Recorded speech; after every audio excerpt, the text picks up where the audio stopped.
The Morning Sports Desk, available on demand on Spotify, Apple Podcasts, or wherever you get your podcasts, and WadenaRadio.com. Welcome to the Morning Sports Desk on this Thanksgiving Eve, the 27th of November. CJ Baumgartner with Corey Tackman. Corey, happy Thanksgiving Eve to you. We do have some turkey talk that we'll do later, but first, we're talking about another kind of turkey, or maybe there was a turkey. I sure hope there was a turkey involved for the New York Mills bowling team competing at the state tournament over the weekend, and they unfortunately did not get past kind of this qualifying round is what they call it. There's 16 total teams, including New York Mills. And then they did not get past the 12-game qualifying round to kind of get to that next level, but still getting to go down and compete at Inver Grove Heights at the Class A MSHSL State Bowling Tournament is a pretty cool accomplishment nonetheless. Yeah, very cool. Congratulations to them. Details up on the cow. Moo. WadenaRadio.com, Nice. Sports Cow on Facebook, but we just love a chance to say the cow, you know? Love a chance to say the cow. The bell cow of sports coverage. Moo. Congratulations to them. I stink at bowling, so it's good to know that there's 15-year-olds out there who can for sure beat me by about 80 to 100 points a game. Yes, guys, it's not a very high bar to clear. I'm not a great bowler. I'm an okay-ish bowler, I think.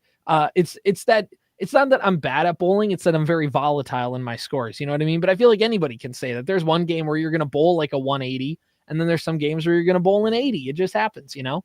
If you bowl as often as you or I bowl, that's definitely the case. In college, I took a bowling class. Oh, yeah. It was a Phi Ed credit that you need to take. And when I was a freshman, this was my orientation weekend. There was like a senior, and you're just kind of I think like for whatever reason, the guy, like, you know, they show you where your classes are and whatever, and you're forced to do them. So you're just kind of there. And I was the only one who needed to go to this specific area. So it was me and this like guy who's supposed to like show us. So instead of like a group, it's just me and this guy one-on-one, and he's just telling stuff, whatever. He's like, biggest word of advice, when you need to take your Phi Ed credit, take bowling. Oh, yeah. Take bowling. He's like, you just go to the Bemidji bowling alley, you bowl 3 games, and you go home. The guy is really chill that teaches the class, and there's your Phi Ed credit. It's done. And I did it. Me and my college roommate did it, and we would go there all the time. And for our Phi Ed credit, we'd always reward ourselves for a good exercise session of bowling by going to the A&W on the way back, because it was on the way. Yep. We'd go get a Papa Burger and a milkshake and a root beer float, you know? Yeah. Because why wouldn't you? Because it's college. Get the corn dog nuggets is what they call them, but they're just mini corn dogs. But I feel like corn dog nuggets gives it a little more oomph. You know what I'm saying? Yeah. I mean, if you're asking me if I'm in on this whole plan of bowling and then eating corn dog nuggies, and yeah, I'm in right now. Let's go. Let's go. I mean, we can go right now. We can go to Park Rapids. We can get that taken care of, and we can do that. A&W, man, underrated. There needs to be more of them. They're good. An institution, I say. But it was very nice. So anyways, you guys are much better bowlers than I am, because you're not rewarding yourselves with fast food afterwards. You guys are actually, being good bowlers. So congratulations, New York Mills Eagles bowling team, on that one. Another story that you can find at the Cow. Corey, can I get a moo? Moo. All right, yeah. WadenaRadio.com or Sports Cow on Facebook. Bertha Hewitt's Eliza Dean commits to MSUM cross country and track and field teams. That's, of course, at the Division II level, competing in the Northern Sun Intercollegiate Conference. Follows fellow Bertha Hewitt runners on the men's side in Zane Guterjohn and Preston Miller, who compete on the boys' teams there as well. So Eliza Dean is going up to compete there as well. Which is, again, really cool. Something that we talk about with schools all the time, and we cover them here on the sports desk, but I really appreciate how schools are giving these kids, before it was always kind of reserved for if you're going to go D1 and it was like a big deal, but it's like these kids going to play at any level post-graduation should be treated like a big deal, because it's awesome, and you kind of let them have their moment in the sun, Yeah, I'm really, it's exciting. It's exciting for anybody, and the Bertha Hewitt cross country program just continues to show off its strength. This is another one of many who have signed to go run somewhere, and well, we all know there's going to be a one more in the future too, at least. So pretty impressive stuff. We talked about it all fall long. Some good runners here in central Minnesota. Yeah, it's really awesome to see that come through. So again, you can find all the local sports coverage at WadenaRadio.com or Sports Cow on Facebook. Moo. Okay, story of the day for the Minnesota Vikings. Breaking news. It has been reported by multiple sources, and including the NFL Twitter account themselves, that one Mr. Daniel Jones has committed to signing a deal to join the Minnesota Vikings practice squad. What? Why do the Vikings need Danny Dimes? That's a good question. I thought about it. I thought about before coming in all the coins that I have in the cup holders of my truck, just spare change. I thought about trading all of my nickels for Nick Mullins and converting them into dimes for Danny Dimes. And then I realized that'd be ridiculous because, I mean, really, I know that nickels are 5 cents and dimes are 10 cents, but like at the end of the day, with spare change in the big 2024, like it's which kind of gets me to my point of with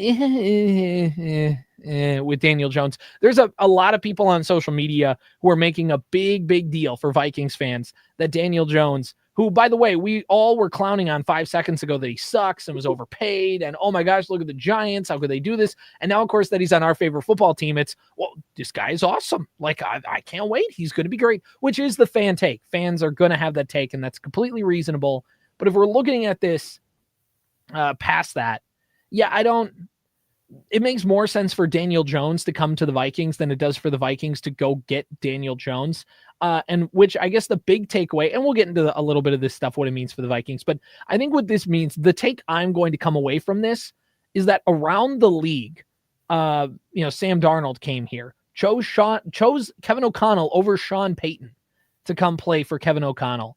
And now Daniel Jones had a few other suitors around the league, but chose to come to Minnesota to work with Kevin O'Connell. And I think if you want kind of what does this say, it's not so much about the Vikings sign Daniel Jones. It's about the fact that quarterbacks around this league know that if I go to Minnesota, I get an offensive-minded head coach who's great with working with quarterbacks, and I have Justin Jefferson, Jordan Addison, TJ Hawkinson, Aaron Jones. I have 2 bookend tackles. The infrastructure is set up for QBs to succeed in the same way that Darnold took his sabbatical year in San Francisco with Shanahan and all the weapons that they have to kind of basically hit a reset button.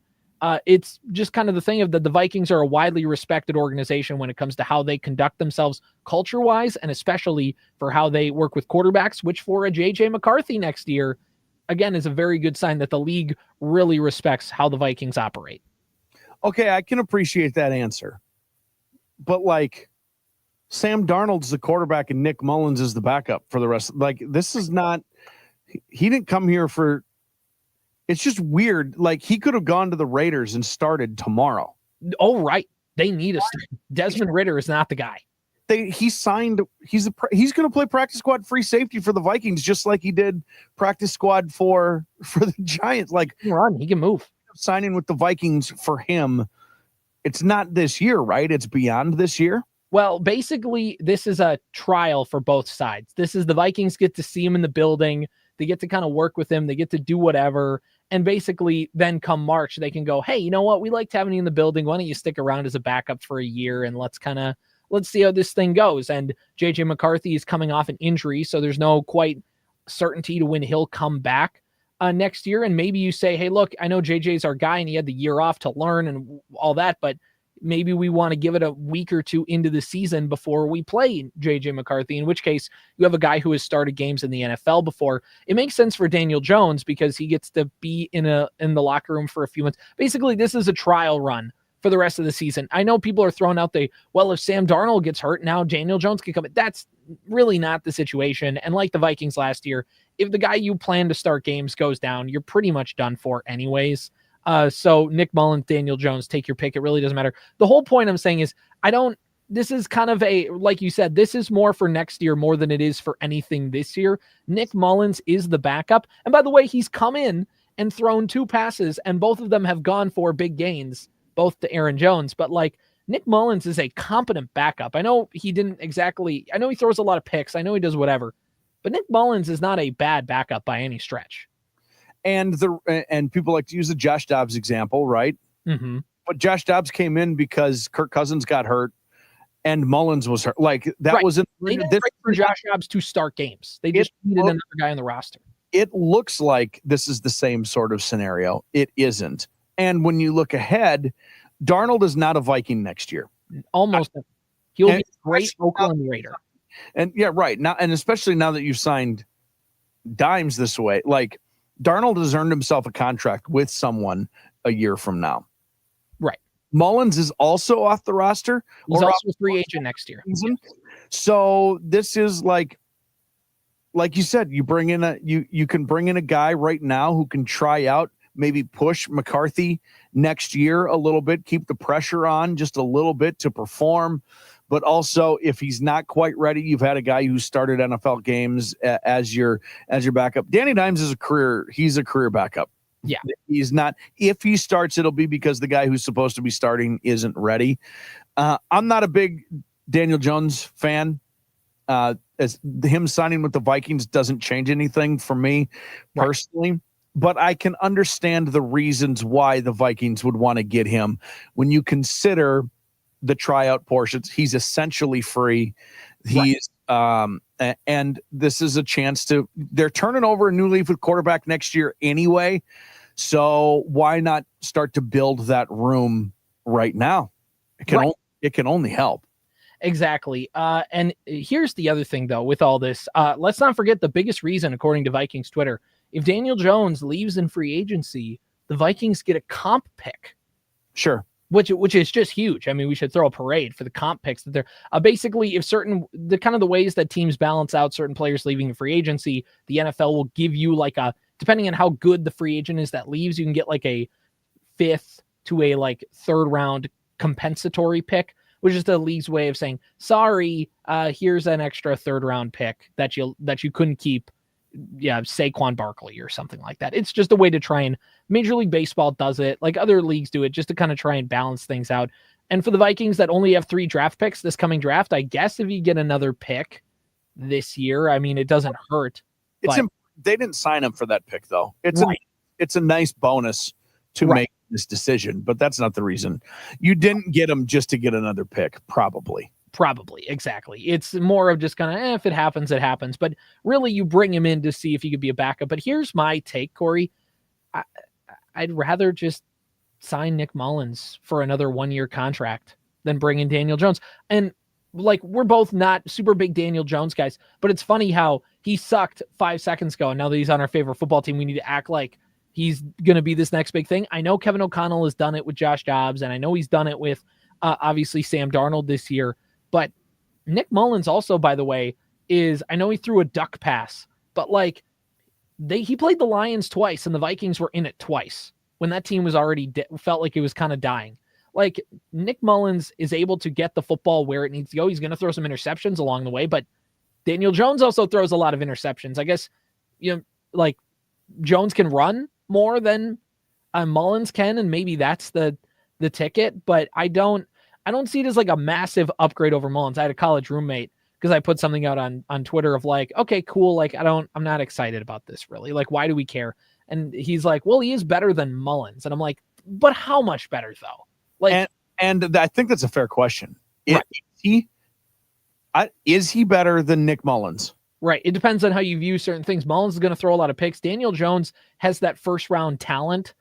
He'll always have that to his name that he was a 1st round pick. He started playoff games. There's just a couple things that if you view those, you're going to give him the edge. But I think the fact that Kevin O'Connell's offense is a complicated one, Nick Mullins has ran it. Nick Mullins has the trust of KOC. There's just some things where I feel like if you want JJ McCarthy to have a backup quarterback, I'd rather have him have Mullins than Jones and there's nothing against Daniel Jones, but Mullins has just been in the building. I disagree. It's everything against Daniel Jones. He stinks at football. Well, you're right. I think that's a very fair point. Nick Mullins knows this offense. Daniel Jones is going to have to learn the offense along with the guy who's having to learn the offense. Wouldn't it be nice to have a guy backing him up, having JJ McCarthy has questions, if he has whatever, like Mullins has been a pro longer? Has he been a pro longer? Nick Mullins by like a year. Nick Mullins is weirdly young. He came into the league, I think, the same year as Darnold in 2018. But what's important here too is I think Daniel Jones wants to be a starter. Right. Because he's been a starter. And Nick Mullins, I think Nick Mullins would love to be a starter, but had probably he's accepted his lot in life. No bones about accepting the responsibility of being the number 2 guy. There was a report on the Purple Insider podcast with Matthew Collar where he said he's like, I spoke with Mullins after the game to talk about that one pass. And he's like, all he wanted to talk about was Sam Darnold. Like, and he's like, that guy needs to get some respect. That guy's completely accepted being a backup quarterback. Good. And all the things that come with it. And Daniel Jones, to his credit, he's like, hey, I still feel myself as a starter. He's coming in. This is a very mercenary type, like Darnold did a year ago in San Francisco. I'm coming in to kind of reinvent myself a little bit, to learn under a guy, to not have pressure for a year, make everybody kind of forget my bad headlines. And like Darnold, next year there's going to be a team that wants to draft a quarterback that needs a placeholder, and I'm going to come in and I'm going to start for a little bit and hope I can catch some fire. And for Darnold, it's like the top percentile right now of what that envisions. But I mean, whatever. The whole point is, I feel like this is much like it's flashy that the Vikings were able to scoop this guy up in terms of what it says about how people feel about the Vikings quarterback situation. But maybe, I guess, like I'm just struggling to like really get behind like, whoa, the Vikings got Daniel Jones. Why do I need to really be that excited about it? I just don't. I don't get it. Yeah. It just doesn't make whatever. There is a real of a chance that he is co-hosting ACC Today next fall. Right.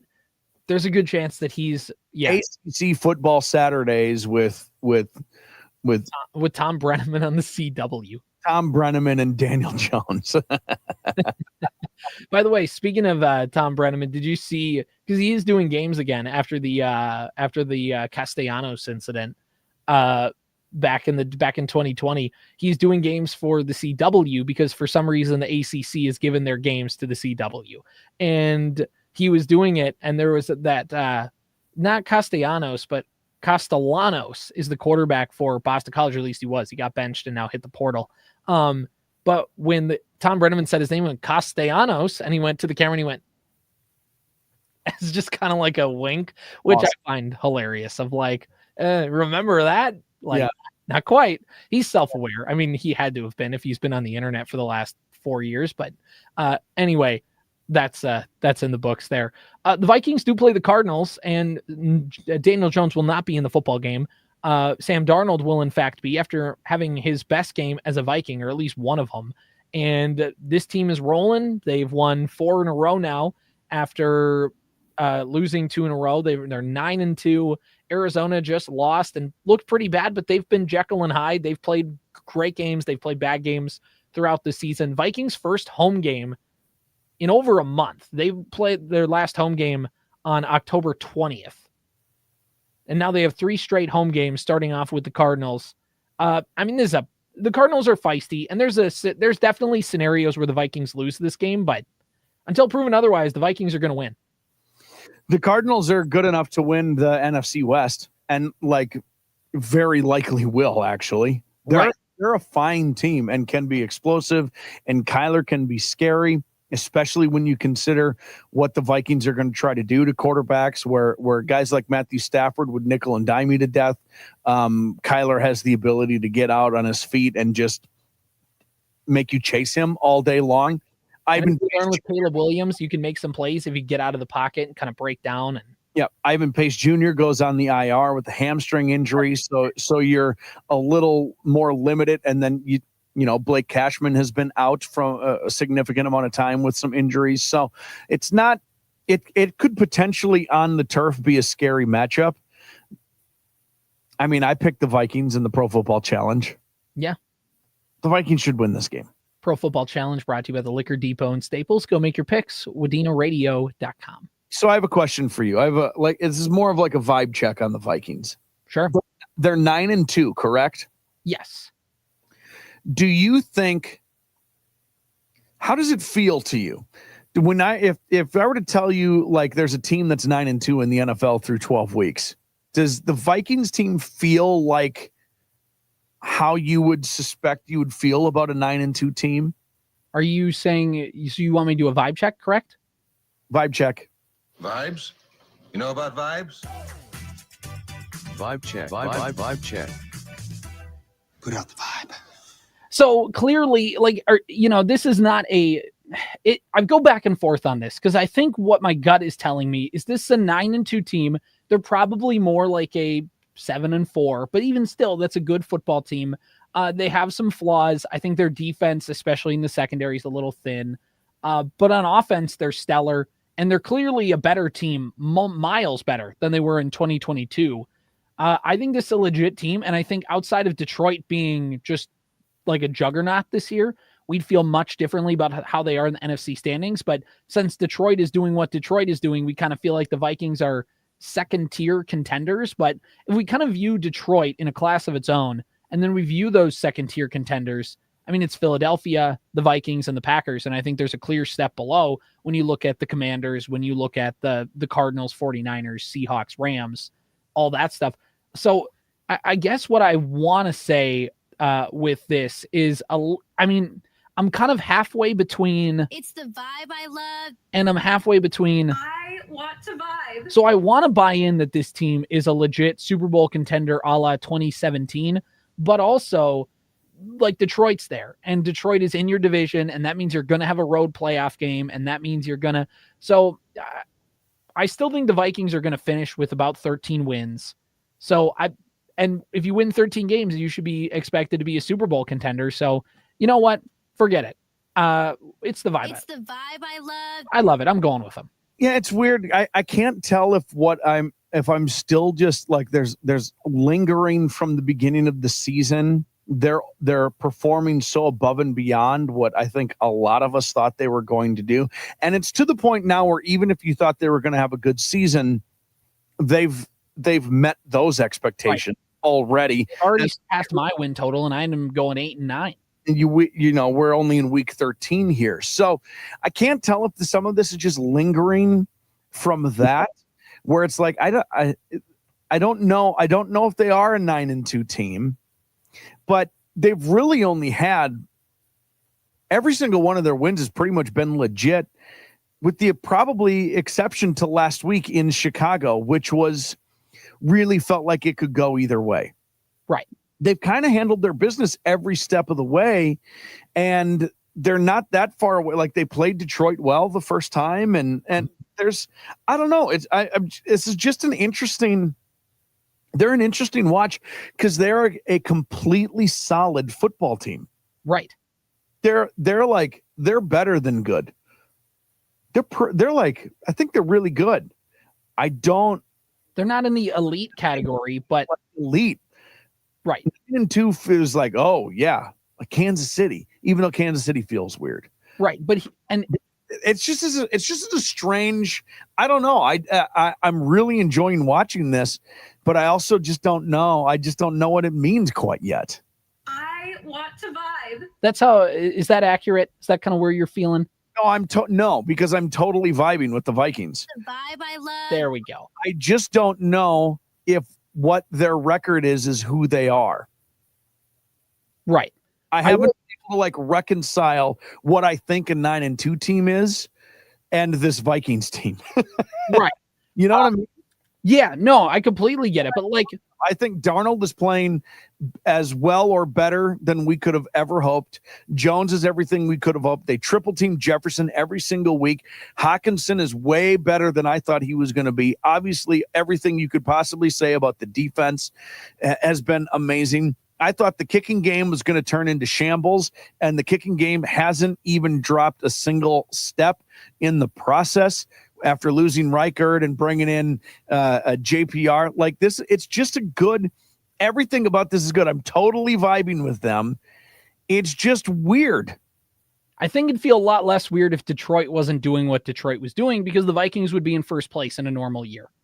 Like, they'd be we'd have, I mean, the Packers are right behind the Vikings, but we'd be having this, like, the Vikings are on pace to be the number 1 seed in the NFC. And by the way, that's still in play. Yeah. Like, the Lions could slip up over the next few games. The Vikings are only a game away. If the Vikings win out and Detroit wins out and the Vikings beat Detroit in that last game of the season, I mean, like, and there's some tiebreaker stuff. Maybe, I don't know how that works out, but like, there's still a chance the Vikings could win the division. If they win the division, they're the 1 seed in the NFC, which is not, I know a couple of years ago it was kind of seen as a joke, but there's some legit teams in there. Philadelphia's figured themselves out. Detroit's doing Detroit things. Green Bay is always feisty, and never count on San Francisco if they get into the playoffs, just with what Shanahan has been able to do.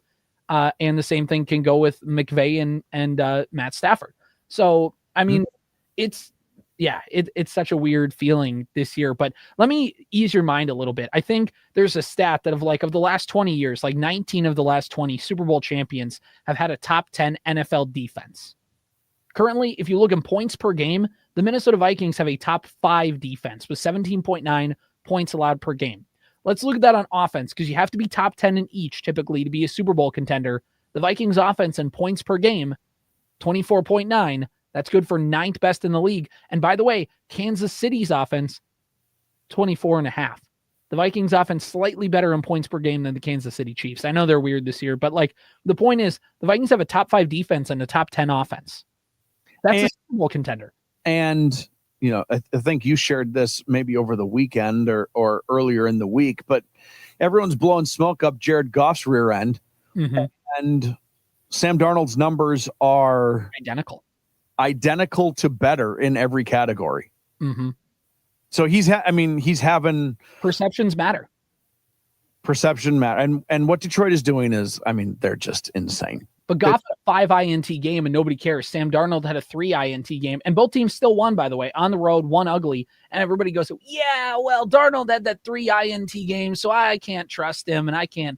And look, Goff's been to a Super Bowl, so he obviously has that.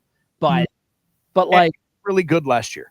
Yes, but there's a little more. I get all of the stuff, but I'm not necessarily trying to talk myself into anything, because I think the Vikings are really good and can play and can compete with anyone. It's just weird to think about a 9-2 team, right? And look at the Vikings team and feel that same way. And I don't know if it's stuff that's lingering from the beginning of the season or where we're at. And I'm just repeating myself at this point so we can move on. It's been a really fun watch. They're way better than I thought they would be. And I think I need my brain to catch up to my heart, or vice versa, whatever it is. Right. And one last thing I'll say, and a lot of people, because it's easy. First, it was you start out 5-0. Everybody thinks 2016 Vikings, right? Because then they lost their next 2 games and everybody's like, oh, the collapse is coming. And then they rattle off 4 in a row. So the 2016 Vikings they're like, that is gone. Like, they were much different from the 2016 team based on the fact their head coach can navigate a crisis a little better than the previous one. But also, now that it's 2022, okay, well, they're winning all these games, but they seem kind of fraudulent, don't they? Because, they did play the Jaguars close, and they did play the Bears close. And this team is much better than 2022. Because look at the teams that they beat. They beat San Francisco. They beat Houston. They went into Lambeau and beat Green Bay. They've played Detroit tough. They beat Chicago in Soldier Field. Like, there are some legit wins for this Vikings team. See, and I guess I would argue that the season goes farther along. San Francisco's a total mess. Right. And Houston is at that time.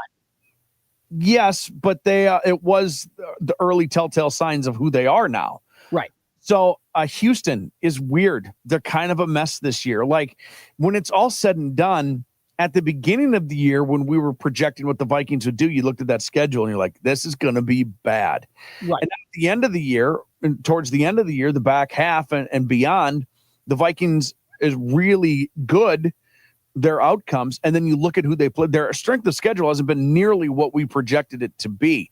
Now, playing Detroit really tough is important, and there's going to be some big games here coming up the stretch, like at Seattle, the Green Bay game. These are Huge. Arizona's a playoff contender. Atlanta's a playoff contender. Chicago's a division opponent. Seattle's a playoff contender. Green Bay, Detroit are teams that are going to be in the playoffs. It's going to be a gauntlet here. So it turns out the end of the season, which we thought was going to be easier, is actually probably tougher than the first half. Right. They actually have a tougher back half than the first half, which is a complete opposite of when this season started, what we thought it would be. Well, and by the way, in 2022, the Vikings were beating teams, but it was like, oh, Tua's hurt, so you're playing Teddy and Skylar Thompson, and the Saints. You're playing them. You're playing Jameis Winston. Just some of these, the Vikings found a way to play every team's backup quarterback. It felt like throughout the 2022 season, they had a lot of rabbit out of the hat stuff. Whereas, San Francisco is maybe not as good as we thought they were, but the Vikings thoroughly beat them. The Vikings thoroughly beat Houston. So there's they were up 28-0 on Green Bay at one point, which is earlier. Their only win that's really kind of in question was Chicago. Right. That's the only one that could have gone the opposite way. But even like numbers wise with Jacksonville, I know you can't remove turnovers from the equation. Right. But pounded Jacksonville. They pounded Jacksonville. And I mean, I think probably final numbers too. If you look at the Chicago game, they probably beat Chicago everywhere there too, except it was that one. Allow 11 points in 51 seconds. It was a comfortable win. That one, that one was the weirdest one all season that felt like it could go either way. So they've legitimately got all these wins. I don't know, man. It's just I'm just. We could talk in circles about this for like another hour. Yeah. But I think we both agree Vikings are going to win, and then we get to the Kirk revenge game next week, which will be an interesting one. I don't agree. It's not a what revenge. Just narratives. You gotta get revenge. They didn't believe in you. Everybody needs a vendetta, I guess. If there's a story anywhere that said the Vikings didn't believe in it, that is a bunch of malarkey, because $45 million a year, Corey. There's no one who believed in that guy more than Kevin O'Connell, and they offered him $500,000 less than Atlanta. If anybody doesn't believe in you, it's Atlanta, who drafted a quarterback the same year they signed you, you big doofus. Certified bag getter. Totally. That guy is going to do well. His kids, God bless them, they are going to be extremely well off. More than 10%. Okay. Last thing, it's Thanksgiving tomorrow. Is before we break for the holiday. Corey, first off, what does a typical Thanksgiving look like at the Tackman household? Lots of food, sweatpants, sweatshirt. Do you guys go like way out of town? You stay in the area? Does it depend on the year? Oh, we everywhere. We go everywhere. So we'll go to my folks' place. We'll go to her folks' place. We do it's kind of everything. Lots of food, lots of football, lots of hanging around, lots of naps, hopefully for children and fathers. That New York Giants Dallas Cowboy game with the 3:00 kickoff is going to be the perfect nap game. Mm-hmm. Like, it's just background noise. You can take a nap in the first quarter, wake up, it's the middle of the third, and move on with your day. Cannot wait. You can watch the Bears Lions in the morning, or in the late morning, early afternoon. You take that nap after the meal, and then you wake up just in time to watch. I think it's Green Bay and Miami or the nightcap. So that's right. And then you get Kansas City and Oakland. I called them Oakland like 4 times. Kansas City and Las Vegas in the Black Friday game on Amazon Prime. I like it. By the way, I'm going to give you a little hint here. This is a move I've had to make in my life. Just call them by their nicknames. Everyone knows who you're talking about. And then I need to reveal my true loyalty to the good people of Oakland. Yeah, no, that's fine. But then you don't have to ever be like, oh, shoot, I got that one wrong. You just always say, because I know that everyone knows that you know where they're located. If you just stick with the nickname, then it's not in doubt. Yeah. It's like, it used to be a meme, back with the Chargers, when everybody would just go San Diego, LA Chargers, because it always Chargers for a long time. Especially because it's not like they had a huge seismic move. They just went like 3 hours north. Yeah. And they should be where they should be. They shouldn't be in LA. They should not. I've heard of people call them liquid LA, faux LA, like all this kind of stuff. The Raiders, at least to Vegas, kind of made sense if you thought about it initially.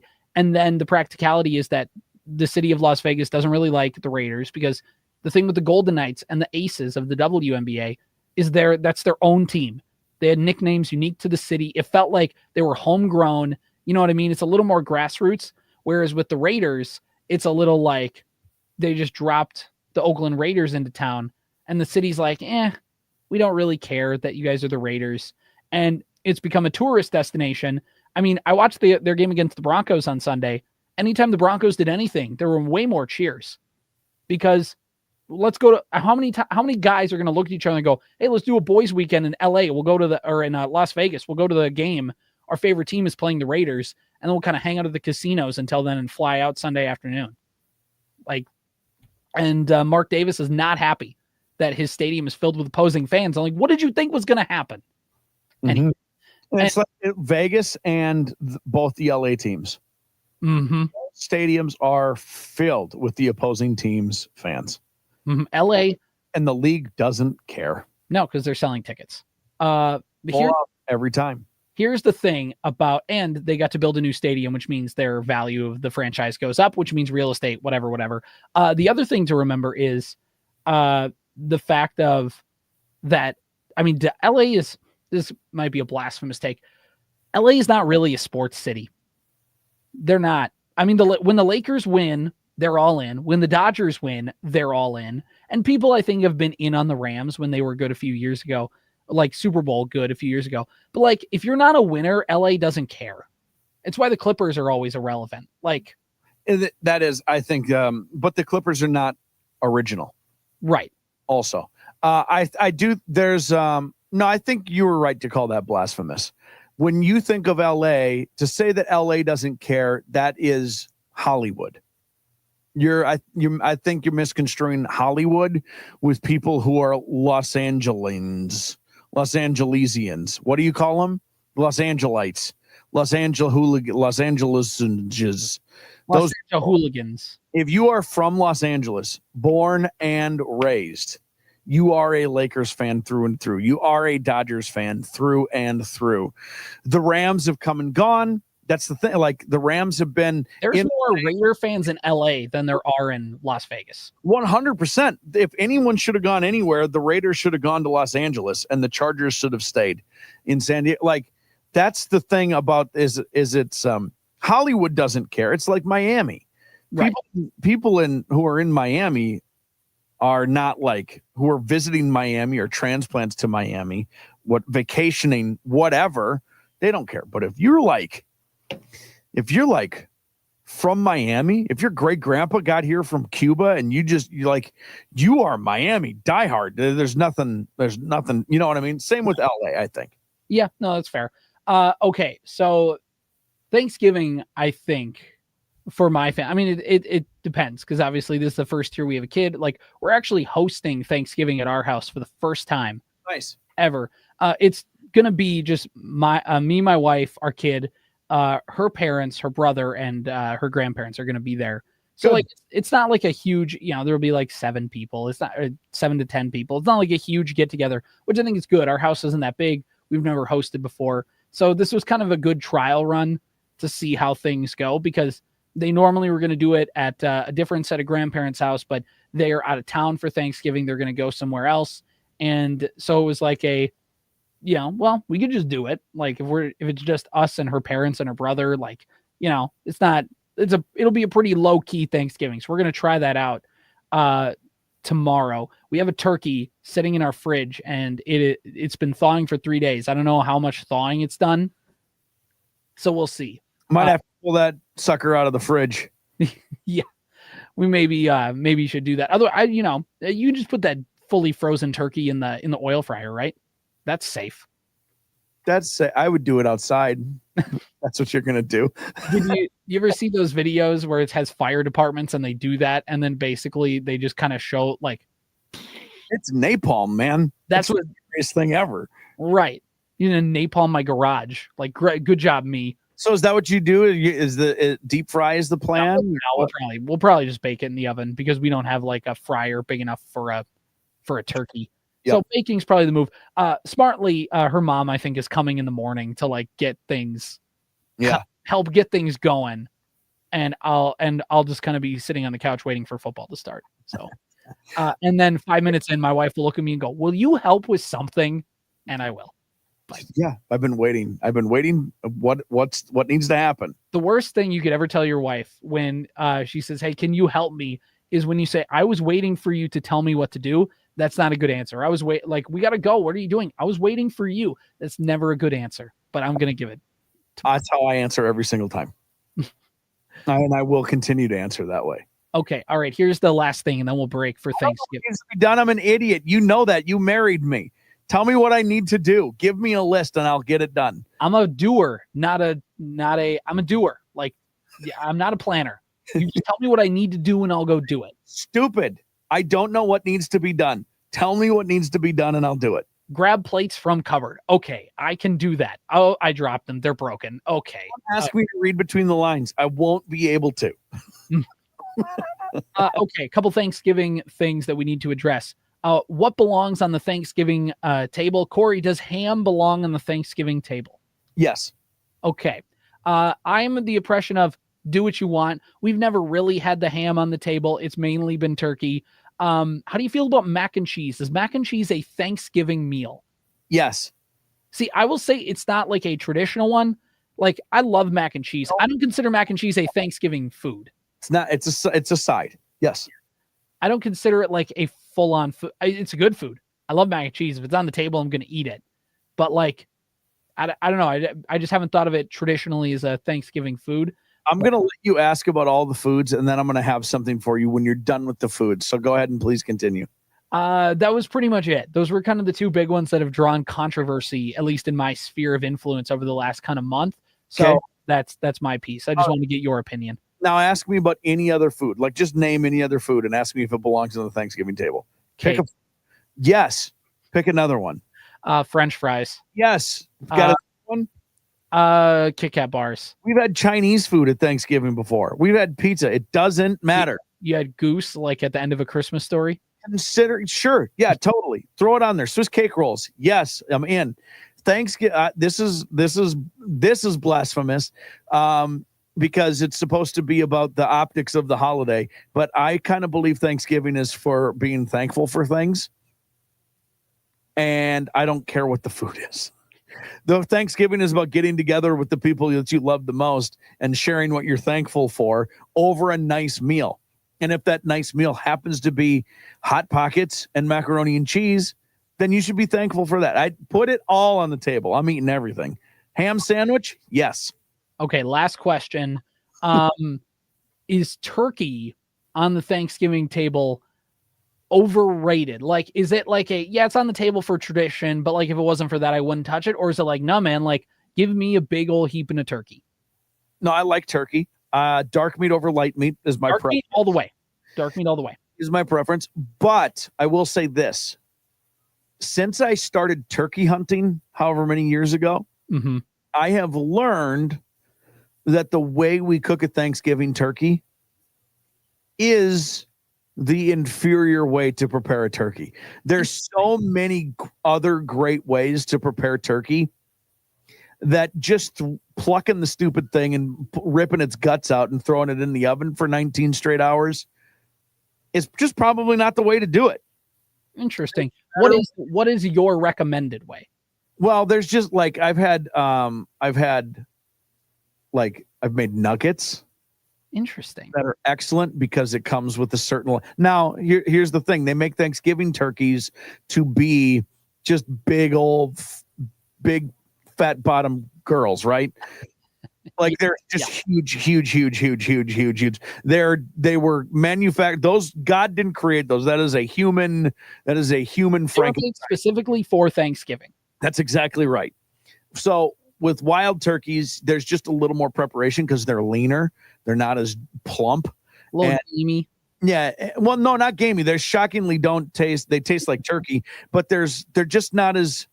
We haven't ballooned them up to get ready for Thanksgiving. We haven't given them a big old heap of corn every day for the last 2 years.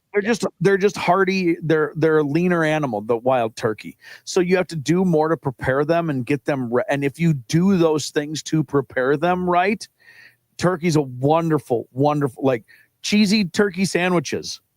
turkey jerky. There's so many different ways to prepare it that that just, like I said, just plucking it and ripping its guts out and throwing it in the oven. Of course it's going to dry out. Like the light meat has to cook to about 160 or the dark meat anyway. And then the light meat's got to go to 175. Like, of course it's going to dry out. You got a big animal that's got to be cooked to different temperatures to be done. And it's not like you're chopping off the dark meat to cook the light meat a little farther. You're just roasting it. You're just putting it in a tanning bed all day. Of course it's going to dry out. I do like turkey. I believe it belongs on the Thanksgiving table. I love it. But yeah, you're right. I mean, nothing's worse than getting that like you're kind of going back for that second plate, and the only thing you can find left is that dry piece of white meat. And you got to be like, I need to get an extra scoop of stuffing to kind of help wash it down. Yeah. Throw it in a soup. It's awesome. Turkey noodle soup. You want to know what's great? When you're done with Thanksgiving for the next week and a half, you have to eat turkey sandwiches. That's wonderful because now you're shredding up the turkey. Maybe you're throwing some lettuce and cheese and tomato and some mayo or however it is you like your sandwiches. And now all of a sudden you're like, boy, these leftovers are just so good. I love these. Do you know why? Because it's better. Because it's better. But I happen to like turkey. Yeah. Always respect the goat of the Thanksgiving holiday, which is mashed potatoes and gravy. Just 10 out of 10. Can't beat it. Correct. Thanksgiving, your favorite holiday? I wouldn't say it's my favorite holiday. Just because it's only a day, and basically like, here's the thing about Thanksgiving for my family is like, we're pretty close. Like both my parents' sides live pretty close. And like the relatives that do live far away don't really go to our Thanksgivings because they'll just go to their other relatives that are closer to where they live. Sure. So a lot of the family we see on Thanksgiving, we see pretty regularly. So it's not like oh my gosh, we're going to see Uncle whatever. And we never really get to see him. So let's go have fun. Like, you see him, everybody is the meal, everybody is the thing. But then, a week later, we're all seeing each other for Sunday dinner after church again. So it's a little like, it's not that it's not important, but it doesn't have quite the level of importance maybe as it does for other people. So that's got to rule out like Christmas and Easter. So what your favorite holiday is? St. Patrick's Day? Well, just because Thanksgiving is centered around the meal, at least with Christmas, like you do get to see some of those relatives because you have more time off and there's a little bit more time. Like we're going down to Wisconsin this year for a family Christmas and we don't really do that very often. So, Wisconsin. Where are you going? Boston? No, Pepin. Oh, beautiful Pepin. Beautiful Pepin. Laura Ingalls Wilder. You ever heard of her? Yeah, Pepin. That's my favorite part of the world. Yeah. My favorite part of the world in the whole wide world. If you want to go just a little further, you can go to Lake City and you can see where I was born. Maiden Rock. The millions of Maiden Rocks that exist. But I know where Maiden Rock is. Yeah, Maiden Rock. The story, of course, is that there was, I believe, a native woman that was set to marry a man she didn't want to. So she jumped off the cliff. Threw herself off the cliff in revolt. And that's why it's called Maiden Rock. Yep. Yeah. So it's a great history lesson. You ever make your way down to Alma? No, I've actually never been to Alma, but that is the Pepin is they're consolidated with Alma for sports. Sure. So they are the Pepin Alma Eagles, which takes away from the Pepin Lakers, which was much cooler of a name. And of course, you know about Pepe, don't you? Not really. No. Pepe is Nessie of Lake Pepin. Okay. Pepe is the Loch Ness monster of Lake Pepin. Which is interesting because I've swam in Lake Pepin before. Of course. Never been told that. That's why I learned how to fish. Interesting. On Lake Pepin. Can't really do that come Christmas time. Well, I mean, you can, but it's a little more dicey. Ice fish, baby! Lots of ice fishing on Lake Pepin. Well, I love that part of the world so much. It's good. You're welcome. I think we've hit everything to talk about ever in an episode. Anything else we could do? I mean, let's keep this going.